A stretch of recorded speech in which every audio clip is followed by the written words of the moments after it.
everyone, I'm Hazel, an education advisor, and one of the biggest mistakes students make in ACCA is choosing the wrong coaching. And trust me, this one decision can decide your success. Let's talk about how to choose the best institute. See, ACCA is one of the fastest growing global finance qualifications right now.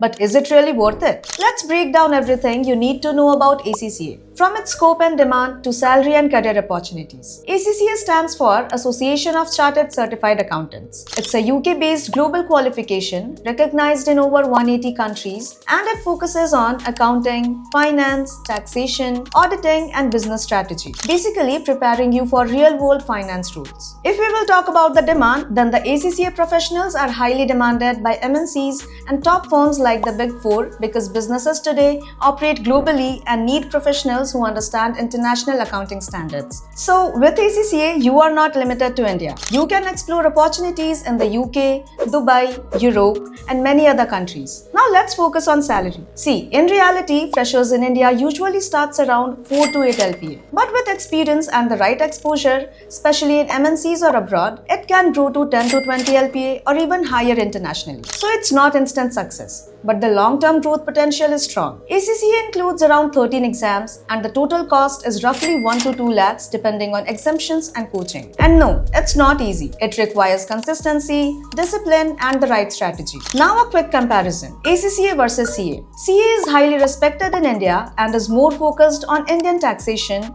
laws, and regulations, while ACCA is globally recognized and focuses on international accounting standards. So if your goal is to build a career mainly in India, CA is a great option. But if you want global exposure and flexibility to work abroad, ACCA has a clear advantage. ACCA is ideal if you want a global career, have an interest in finance or accounting, and don't want to limit yourself to just one country. So yeah, that's the complete picture of ACCA. But remember, your success depends a lot on the guidance and the strategy you follow. Most students start without clarity and end up wasting time and attempts. If you are serious about ACCA, I have added a recommended institute link in the description. You can check it out. And if you want a proper roadmap, just comment ACCA below. I'll help you get started. And for more real career content, make sure to like, subscribe, and stay connected.